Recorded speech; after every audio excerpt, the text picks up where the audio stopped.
Galera, chegamos aqui na dica número 82 e eu quero falar para vocês de um assunto que é muito interessante. São as chamadas aí imunidades materiais ou imunidade material. A gente vai ver quais são esses assuntos. Está lá no artigo 12 do Regimento Interno da Câmara Legislativa. Eu sou o professor Luiz Cláudio Santos e estou aqui trazendo essas dicas aí gratuitas para você para aprimorar a sua preparação.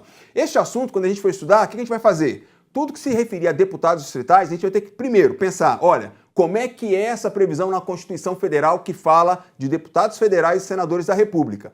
Depois, na Lei Orgânica do Distrito Federal e, por fim, no Regimento Interno para perceber se há semelhanças, se é texto idêntico ou se há diferenças aí. Observa, quando a gente estuda a Constituição Federal, a Constituição vai dizer, artigo 27, que a gente vai aplicar para os deputados estaduais, consequentemente, vamos aplicar para os deputados distritais as normas que são aplicáveis a deputados e senadores no Congresso Nacional, como, por exemplo, a norma da inviolabilidade, que inclui a imunidade aí material, né? Desobrigação de testemunhar, incorporação às Forças Armadas, o que estiver lá para deputados e senadores, a gente vai encontrar um texto igual, semelhante ou com pequena variação em relação aos deputados distritais, na lei orgânica ou no regimento, e a gente tem que ficar atento para perceber essas diferenças. Você já estudou direito constitucional, já aprendeu isso no direito constitucional, você vai pegar todo esse conhecimento e aplicar agora no estudo do regimento da Câmara Legislativa. Veja comigo esse exemplo, então. Então, olha só, imunidade material. Eu faço essa tabela esquematizada que eu utilizo nos meus cursos para facilitar aí a compreensão. Então, veja, aqui nesta coluna eu tenho Constituição Federal. Então, deixa eu até mudar aqui a minha canetinha. Então, olha só, aqui eu tenho Constituição Federal, aqui no meio eu tenho a Lei Orgânica do Distrito Federal e, por fim, eu tenho o Regimento Interno. Então, vamos usar aí figuras geométricas só para perceber que são normas diferentes. Então, na Constituição, a gente vai lá no artigo 53 caput, na Lei Orgânica, o 61 caput e no Regimento, artigo 12 caput. Nesses dispositivos, a gente vai estar falando aí da imunidade material. Este é o assunto desses dispositivos. Todos eles vão falar basicamente a mesma coisa.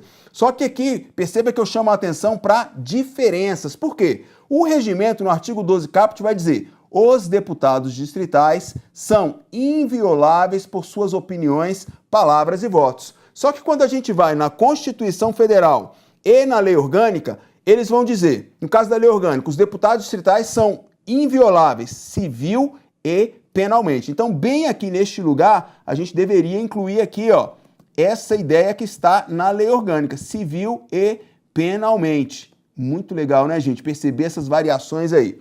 Outro detalhe, a Constituição e a Lei Orgânica vão dizer quaisquer. Então, por suas opiniões, seria aqui, por quaisquer de suas opiniões, palavras e votos. Então, observou aí essa diferença, gente? Como é que é interessante? Então, Constituição, quando ela fala, os deputados e senadores são invioláveis, vírgula, civil e penalmente, vírgula, por quaisquer de suas opiniões, palavras e votos. A Lei Orgânica vai dizer, os deputados distritais são invioláveis, vírgula, civil e penalmente, vírgula, por quaisquer de suas opiniões, palavras e votos. E aí chega a vez do regimento da Câmara Legislativa no artigo 12 caput, ele vai dizer, os deputados distritais são invioláveis por suas opiniões, palavras e votos. Ele não mencionou civil e penalmente, ele não disse quaisquer. E aí pode gerar uma certa dúvida no candidato. Então, atenção, se na prova for pedido de acordo com o regimento da Câmara Legislativa e ele colocar a literalidade do artigo 12 caput, correto, gente, não tem problema nenhum, tá certo. O fato de não dizer que é civil e penalmente não prejudica aí o texto regimental. O fato de não dizer que são quaisquer também não prejudica. Então, citou a literalidade, está correto. Agora, se ele fizer uma questão de lei orgânica ou da Constituição Federal, você tem que lembrar que o texto dessas normas diz civil e penalmente e quaisquer de suas opiniões, palavras e votos. E, além disso, o que a gente precisa também ficar antenado? Principalmente pensando em prova de direito constitucional. Não é aqui a minha área é regimento da Câmara Legislativa, mas é claro que eu acabo conhecendo também de direito constitucional, porque esses assuntos aí são ligados. Não tem como estudar processo legislativo, estudar poder legislativo sem estudar a Constituição. Então, na doutrina constitucional, se a gente pensar, por exemplo, obra do Alexandre de Moraes, hoje ministro do Supremo Tribunal Federal, obra dos professores Vicente Paulo e Marcelo Alexandrino, Direito Constitucional Descomplicado, a gente vai ver que na doutrina, esses autores eles vão mencionar que além de serem invioláveis civil e penalmente, eles vão dizer também administrativa, politicamente. Às vezes vai aparecer também o termo aí disciplinar. Então, civil, penal, administrativo, político e disciplinar.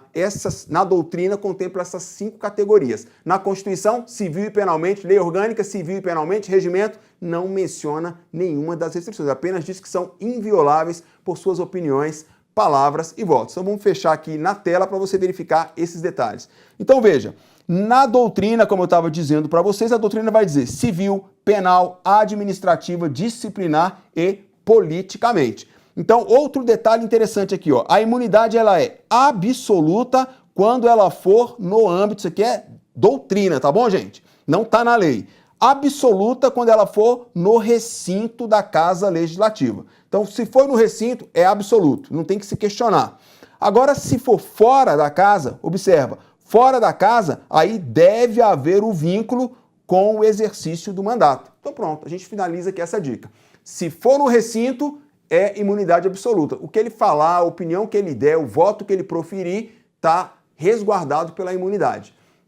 Se for fora do recinto, aí tem que avaliar, porque às vezes se for uma briga de rua, uma briga de trânsito, uma briga lá na vizinhança, tá brigando com a vizinha porque o filho tá fazendo barulho depois das 10 da noite. Aí, gente, não tem nada a ver com o exercício do mandato parlamentar. É a questão da vida dele, privada, não tem vínculo com o mandato. Então, o que ele disser lá, aí ele tem que ter muito cuidado, porque neste caso ele vai poder ser processado porque está fora da Casa Legislativa e não tem vínculo com o mandato parlamentar. Parlamentar não tem, dentre as suas funções do seu exercício, ficar brigando com o vizinho ou brigando no trânsito. Então, muita atenção para isso. Essas foram as dicas de hoje. Encontro você na próxima dica. Eu sou o professor Luiz Cláudio Santos e estou com você aí neste programa de 100 dicas aqui no Gran Curso Online e lá no meu canal no YouTube. Você pode digitar Luiz Cláudio Santos, CLDF 101 dicas. Lá no meu canal são 101 dicas.